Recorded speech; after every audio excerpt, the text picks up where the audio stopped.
Runner Bean is rumpled. On his way to the dining hall, Charlie had to pass the portraits. They hung on either side of the long, softly lit passage. Haughty-looking women in lace and silk, men in dark robes or wearing velvet coats and white breeches. You might think that Charlie would be curious to know what they had to say, but to tell the truth, he was beginning to find their bad-tempered, whispering, rude demands and boring jokes rather tiring. He was also afraid of one of them might come leaping out at him, so he usually tended to avoid looking at them. Except for today. Something had jogged his memory. Ah, there it is. He stopped before a portrait of a bold-looking woman in red velvet. She had dark ringlets, and a necklace of rose-colored jewels sparkled at her throat. Selena Sparks, said a small bronze plaque at the bottom of the frame. Selena Sparks, Charlie murmured.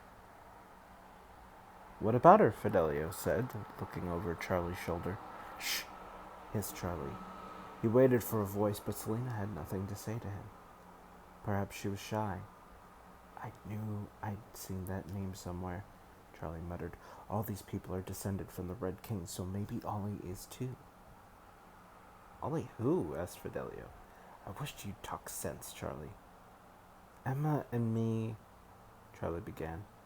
He was interrupted by a shout from Manfred, the head boy. Move on, you two. You're cluttering the passage. The boys hurried on, but Charlie, glancing back, saw Manfred stop and stare at Selena Sparks. Charlie hoped Manfred wouldn't guess why he was so interested in that portrait. As they took their place in the long underground dining hall, Charlie whispered, Can you leave a gap, Fido? Someone might want to sit between us. Someone invisible, who's hungrier than we are. Really? Fidelio raised his eyebrow. It didn't take long for you to get tangled up in something, did it? He moved closer to his neighbor, leaving a small space between Charlie and himself. It happened to be one of the best meals Charlie had eaten at Bloor's.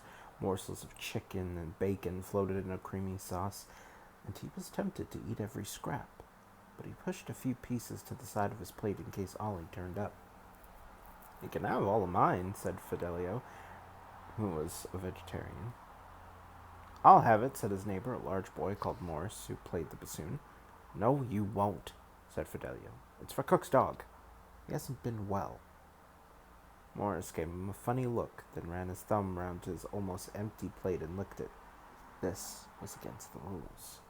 Charlie wondered if Ollie had gone lost. He scanned the 3 long tables, looking for signs of a disturbance. He couldn't see Emma, who sat somewhere at the art table. The drama table was in the middle, and it was by far the noisiest, even though Manfred sat at the head. Apart from Asa and Zelda, who sat on either side of Manfred, everyone in drama faced away from the head of the table. They perched rather crookedly on the benches, with the shoulder nearest to Manfred raised slightly. No one wanted to be caught by the head boy's hypnotizing stare when they were halfway through a meal. Aside from these strange postures, Charlie couldn't detect anything out of the ordinary amongst the purple capes, so he turned his attention to the far end of the room where the teachers sat at a table on a raised platform. From here they could keep an eye on all children below them. Who are you looking for? Billy Raven goggled at Charlie through a fringe of thin white hair. He was sitting on the other side of the table, a few places away from Charlie. The spectacles made his red eyes look far too large for his head. I'm not looking for anyone, said Charlie. I thought I saw a bat. This wasn't so unlikely. Hundreds of bats lived in the old building. As Billy looked away, Charlie felt something push up against his side, and Fidelio gave him a surprised look, and then a piece of chicken disappeared from the side of his plate. Thank you, came a disembodied whisper. Delicious. Several more pieces disappeared, and no one seemed to notice until Gwyneth Howls, sitting opposite Charlie, gulped. digest, and the fork was halfway to her mouth, dropped to the floor laden with peas. Gwyneth bobbed under the table to retrieve her fork and let out an ear-splitting scream. She came up for air, her round brown eyes starting out of her head. I I saw, she cried. There's a toe. There's a what? Said her neighbor, Rosie Stubbs. There's a toe, cried Gwyneth. And she fainted backwards over the bench, landing in an untidy heap on the floor. Several girls and even boys screamed in a husky voice, gasping, "Yikes!" Oh my fucking god. Yikes in Charlie's ears. His plate went flying, and his tumbler rolled to the floor, water spilling all over the table. "I'd better get out of here," whispered the voice, while Rosie Stubbs shouted, "Gwyneth's fainted!" Dr. Bohr stared out from his seat at the head of the high table. Matron Newbeam and Miss Crystal came down the steps into the main hall and ran up to Gwyneth. The matron shook Gwyneth's shoulder as the poor girl was obviously unconscious. She lifted her up and helped Miss Crystal carry her out of the dining room. Mr. Belledonna had come to the edge of the platform, and Charlie caught his eye. The art teacher gave a slight shrug, and Charlie shook his head. Ollie had fled, and Charlie knew it would be hard to coax him back again. In fact, this time he might even be locked in. From the end of the drama table, Manfred was watching Charlie suspiciously. He had been seen looking at Selena Sparks, and he knew Ollie's toe was still visible. Perhaps he had put two and two together. After supper, Charlie gave Fidelio a better explanation about what had happened to Ollie Sparks.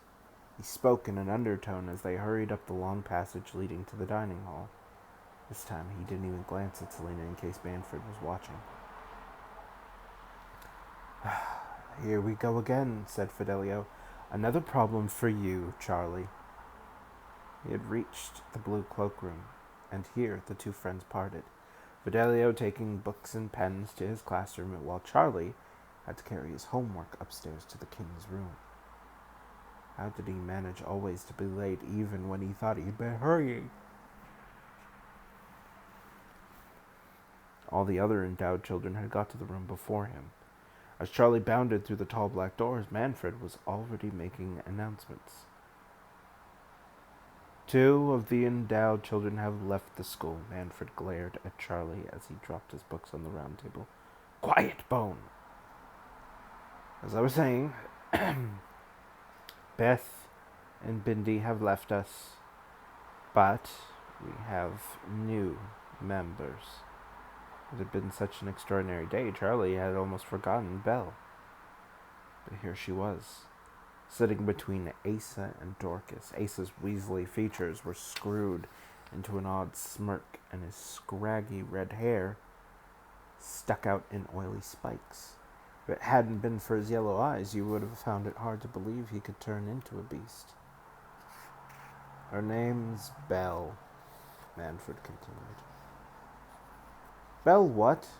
said Tancred, his pale hair bristling with electricity. "It's not important," Manfred said, waving his hand. "It is to me," Tancred persisted. "I'd like to know a person's whole name." Charlie wished Tancred would look away before Manfred did something nasty. The head boy had an angry, hypnotizing stare coming on. Tancred's friend, Lysander, gave him a warning nudge. "Leave it, Tank." But Tancred was like a dog with a bone.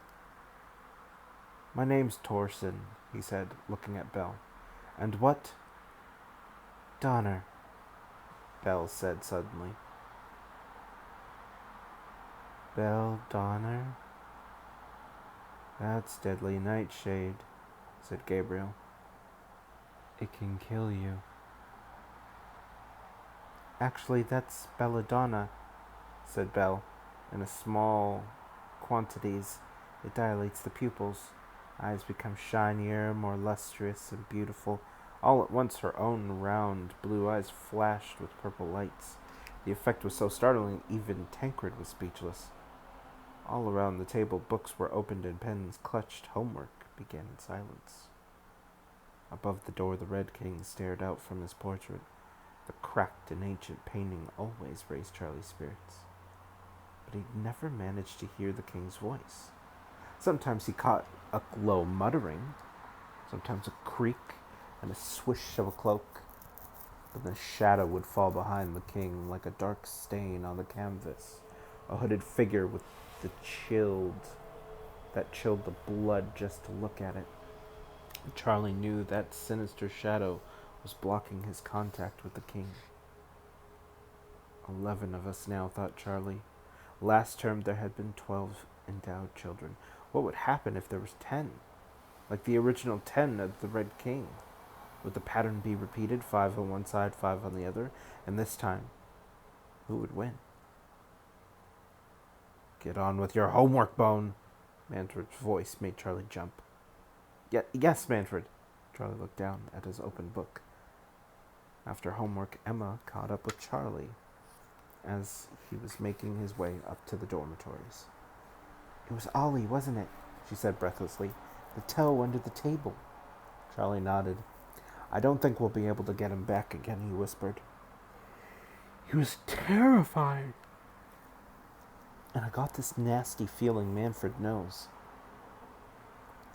I'll tell Mr. Belledonna, said Emma. They approached Emma's dormitory. They saw 2 girls standing outside the door. Their heads were close together, and their fervent giggles seemed to imply that they were sharing unpleasant secrets. Belle and Dorcas, Emma observed. It's as if Belle has put Dorcas under a spell. They go everywhere together. Good luck, Em, Charlie muttered as Emma slipped into the dormitory. Trying to ignore me, Charlie Bone, said Belle as Charlie walked past. Not at all, Charlie called without looking back. I could just see that you're busy. You ignore me at your peril, Charlie. Was it Belle who had spoken? Charlie couldn't be sure. The voice belonged to someone much older. Someone whom it would be foolish to disobey. Charlie hurried on. Belle and Dorcas were seldom seen apart after that day. Charlie became convinced that Belle wasn't what she pretended to be, and then there was Ollie Sparks.